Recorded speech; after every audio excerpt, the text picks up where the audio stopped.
Hey everyone, been a while, I've been busy, I've got something to show you.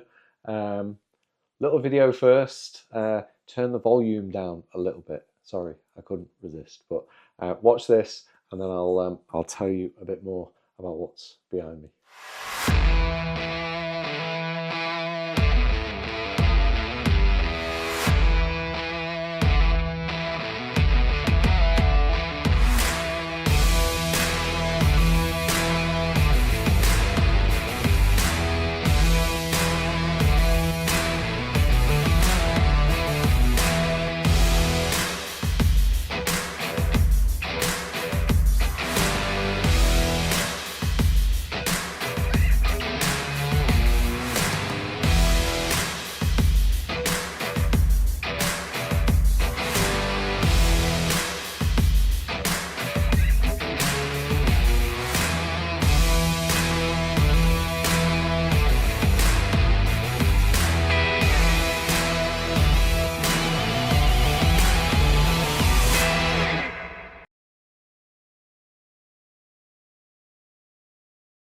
So that's Flexo.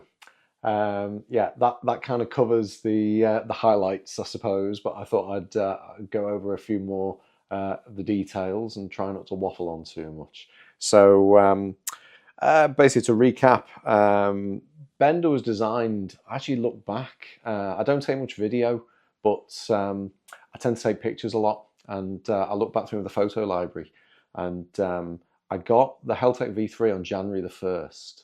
And then it was my birthday on the 18th of January.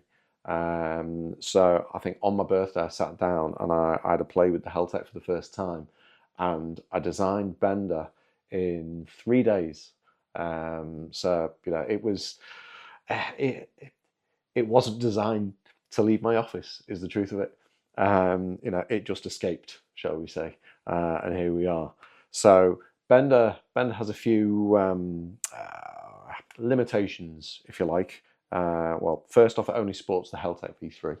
I've added the T114, but beyond that, you can't really put any other board in it. Only uses the 18650 because that's what I had to hand at the time. The power switch is manually soldered in by me, and well, I outsourced it luckily as well. But that's a bit of a pain.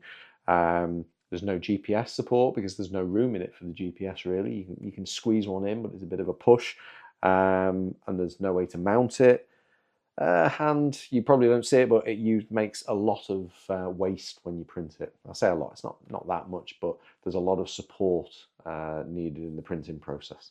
So Flexo was basically what happens if I sit down and design something for, well, several months, shall we say, instead of several days. So it fixes those limitations. So it's going to support around 10 different meshtastic compatible boards. I think at the moment at launch, it's supporting the 2 racks, the Heltec V3, the T114, and the Raspberry Pi Pico with the Waveshare LoRa hat. I am going to be adding quite a cool one, the Heltec T190, just has a large colour screen. It's going to look quite smart. And let's see, the Heltec wireless tracker and the Heltec wireless stick. I've got to look at the LilyGo devices as well, because I think LilyGo do a few smaller boards that might be able to fit in it. So yeah, there's going to be more options.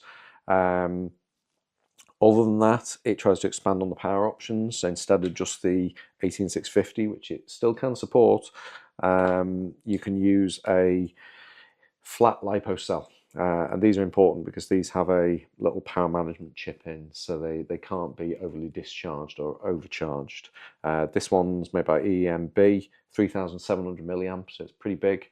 There's also a company called MakerHawk, I think, in America.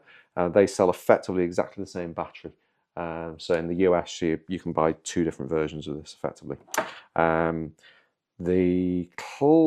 of the most clever parts, I suppose, it's not really that complicated, but having this made wasn't the simplest process to go through, if you like. There's a tiny little switch mounted to a PCB with 2 power connectors, and this is custom made by PCBWay, and this means that there's no soldering to do. It means that it's easy to connect batteries. It means it's easy to connect boards, because I've had a lot of custom cables made that basically plug from this into the board. So there's one for the Heltec, and it'll be for the LilyGo devices, and then there's another cable for the racks. Then this one's good because it reverses the polarity for the racks because the racks don't use a standard polarity battery. This is a standard polarity battery. If you plug this into the rack, it would blow it up, get the old magic smoke. But this cable, when it comes out of here, reverses the polarity, so it's correct for the racks. Simplifies battery choices, basically. But this thing, I mean, the switch for Bender, I think worked out it was 2p per switch. It was just what I could get my hands on at the time. This switch is about 70p. So this complete board costs around £2, $2 to have made. So this is part of what dramatically increases the costs of making it. I think it costs 5 times more than Bender to make. I'm not going to charge 5 times more for it. You'll be happy to know.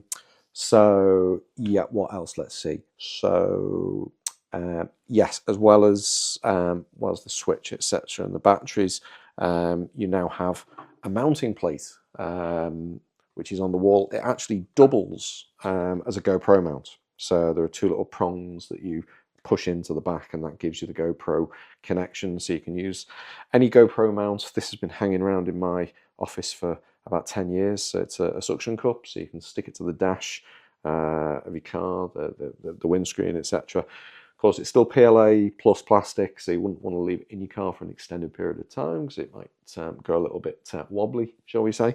I am kind of toying and investigating an ASA printed version, which is has UV resistance and temperature resistance, but it's really nasty stuff to print. It gives off styrene fumes, which are pretty toxic and can make you depressed, which probably wouldn't be a good thing. But I'm looking at filtration, and that might come in future, possibly. Let's see what else. It prints with 80% less waste support material, so more environmentally friendly.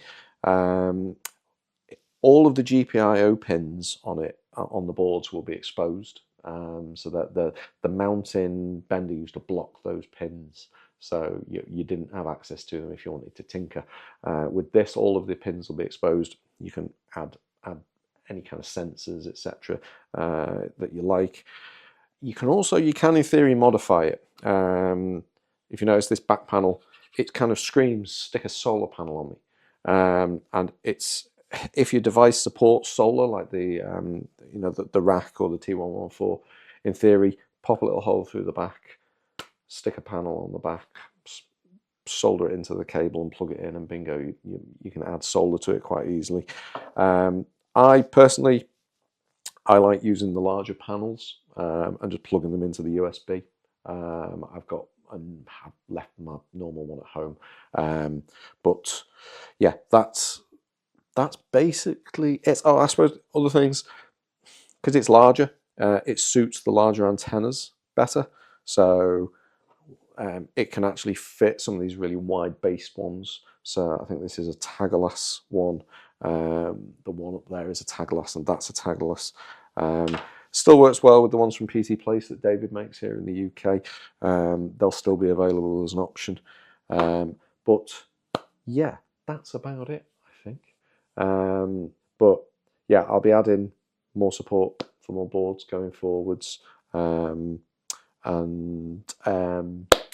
about it, I suppose. But yeah, it'll be available on the website probably by the time you see this video. Haven't 100% set the price yet. Got to go and do the maths on that in a minute. But it won't be too much more than Bender. And shipping wise, I expect all orders will be fulfilled within a few weeks if you order at launch. And I generally at the moment ship within 1 or 2 days. So going forwards, it'll be pretty quick. But yeah, that's Flexo. Thanks very much. for watching, and thanks for all the support over the course of the last 7 months. Cheers. I've got to press record. I did.